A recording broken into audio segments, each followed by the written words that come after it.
This podcast comes to you from the Pixel Labs podcast studio. As the world of marketing evolves, so must brands when faced with new challenges. We help brands grow by identifying opportunities that have real results. Welcome to the Raisin Brand podcast. Hi, everyone, and welcome back to the Raisin Brand podcast. My name is Aaron, and I'm a brand strategist with Pixel Labs, and I'm joined today with Serinity, who is a graphic designer at Pixel Labs. Serinity, nice to have you on the Raisin Brand podcast. It's nice to be here. Yeah. Awesome. Well, we have an awesome topic today that I'm really excited about. This was actually an article based on an article that we wrote, probably about a year ago now. Mm-hmm. And it's the idea of brand decks. And so, Serinity, I don't know if you just want to get us started, but kind of in your own words, how would you define what a brand deck is?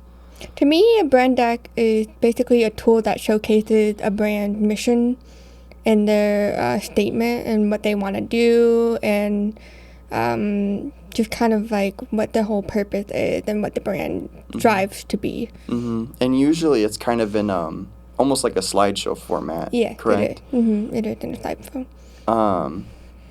And something that I think comes up a lot is, so there's brand decks, there's style guides. Mm-hmm. Can you kind of talk about like what some of the similarities are or differences are between those?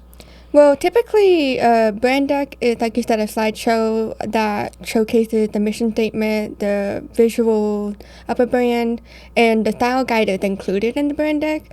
But the style guide is kind of like what to use from the brand. Like, you've got the logos, their colors, their font, and it just kind of is like an overview of the brand and its colors and things like that. So, yeah. Yeah, no, and really it sounds like it's a really important tool for folks to be aware of, because from this, there's a lot of planning that goes into all those things, but when you have a tool like that, that has to be really helpful as a designer. If this has already been put together, that can be referenced. Even think about like websites or posters, anything that would need to be made. So that's really great, and I think you captured it well, the differences between, style guide is something that is very important, but it's a little bit different, where it doesn't include that mission, doesn't include the vision, but really within the scope of that brand deck, that's where all that stuff kind of gets put together. We talked a little bit about how brand decks are helpful to organizations. If you had a recommendation, at what point should organizations start thinking about putting something like that together? I think they should start thinking about it right away, in my opinion, because what it does is it helps set that brand up for who they're going to target for the audience. And it's really important to know your audience as well, because that way you know exactly what statement you're going to put down and what you're going to accomplish, and then that helps the audience understand you better as well. So. Yeah, absolutely. And actually, I keep saying organization, but I'm sure it's valuable for just somebody, say they have like a YouTube channel or a TikTok account or anything. Yeah. I have to imagine it would be beneficial to them as well. It would be, yeah. Awesome. So, I imagine you being a designer, you play with all the fancy tools in terms of designing, but And I know you could really make something very beautiful using those products. So a question would be, could somebody, going back to that, maybe a solo brand, a person that has a social media account, do they need the Adobe suite to make one of those, or are there other tools that they could do it themselves? They can use other tools such as like a PowerPoint or a Keynote or something like that. Just some tool that allows you to edit, what you need to edit and input whatever pictures you need or visuals and things like that. So.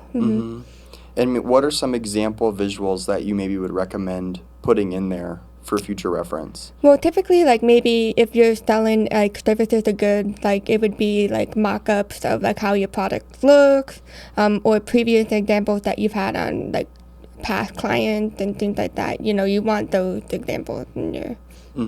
Absolutely. And then thinking about, so this is something that folks can put together.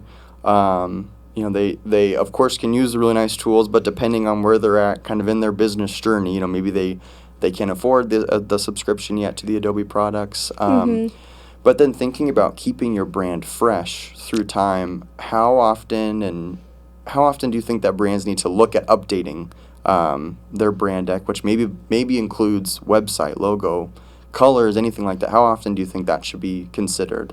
I think it depends on the market at the time, just because the market is always changing and things like that. But like, let's say you created this in like 2005, and it's 2023 now, and I'm sure it's like more modern, and you want to think about that, like what is like the times like, and who are you trying to reach out to during these times than you were previously.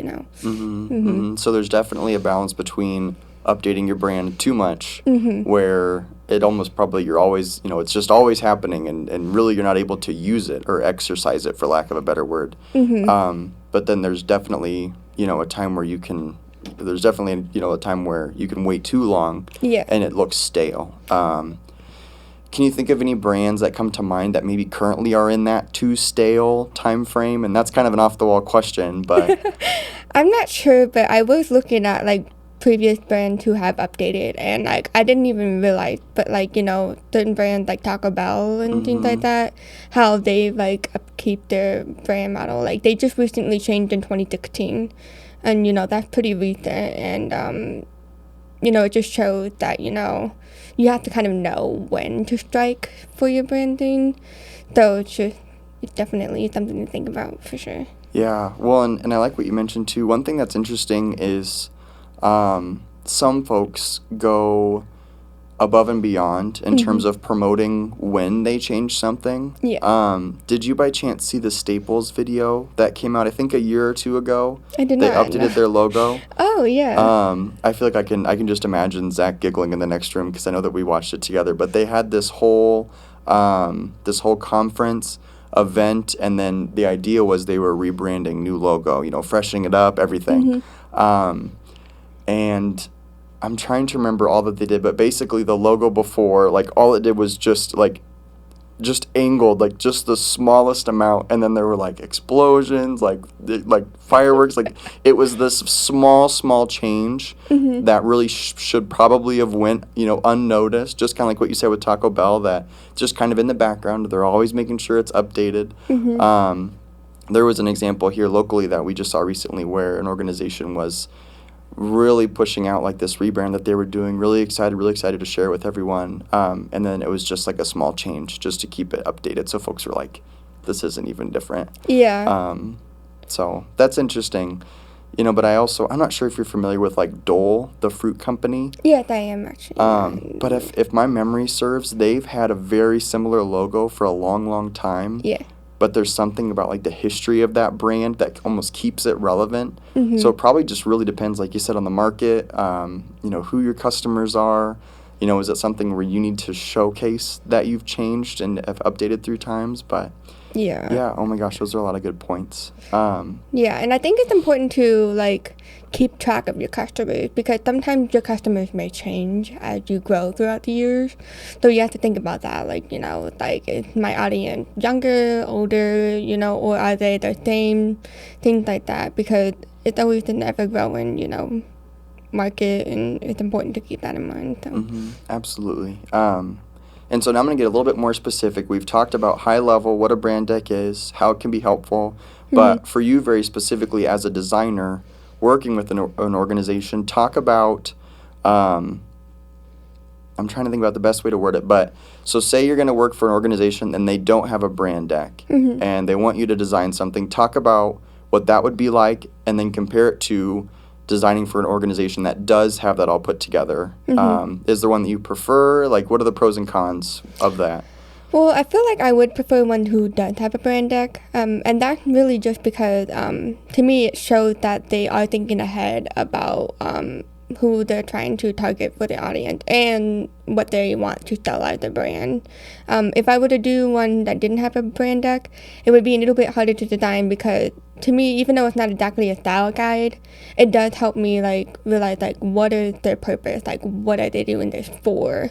And if I'm designing without that idea in mind, then it might be hard for me to pinpoint, like the design that they want. So well, and that can lead to, I just imagine it can lead to frustration, on your part, but then, if you're having to ask a lot more questions to the Yeah. organization. It could lead to frustration on their part. So really, there's a lot of value, it sounds like, in thinking through this ahead of time and putting that together. So And even if it didn't exactly have a brand deck, maybe they could have an outline ahead of time as well of like, here's what we want for our brand deck in the future. You know, like an outline is definitely important to have, because it doesn't have to be detailed or anything. It could just be quickly like 1 word, 2 words, or something, just something that puts it on paper in a way, you know. So. yeah, well, and that's a great point too. You know, if you're not at a point where you can put together the whole thing, like, just start somewhere. You know, so if you have your mission and vision together, great.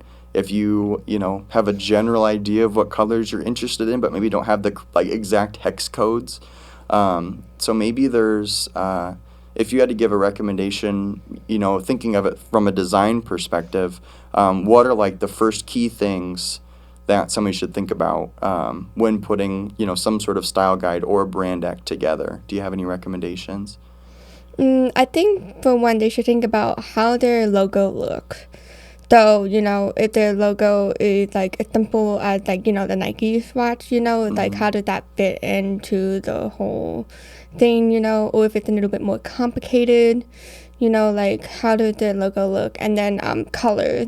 I know brands can have a hard time choosing their colors, because a lot of times you're like, well, what color do I want? You know, it's like there's too many colors to choose from. And I know one thing that we mentioned in the article was choosing like a color wheel and seeing like which colors are complementary with each other, and seeing like, does it speak to you? Like, you know, how well do those colors match? And what feeling do they evoke from you, like when you think about your brand and things like that. So.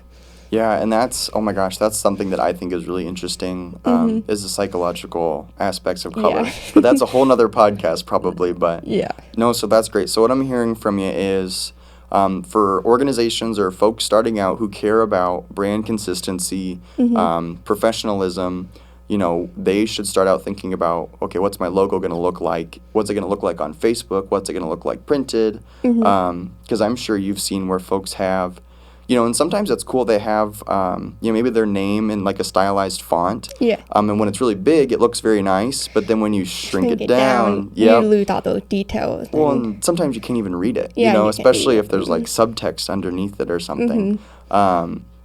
So considering those things so that you don't have to find that out when you want to print something and it's like, oh my gosh, should I do the wrong logo or anything? Cool. So I think those are really some very good action steps for folks to consider, you know, with their brands, starting their own brands, but then as they grow, and invite others to help them, you know, designers, videographers, anything.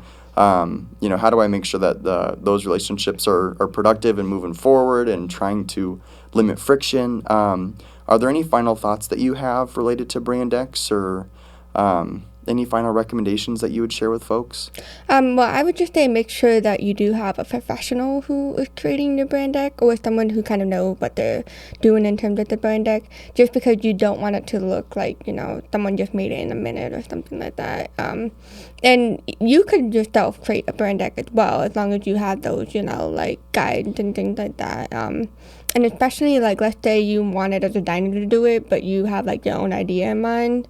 You could always create, like, a rough draft, and then that designer can go from there and, you know, create it for you as well. So.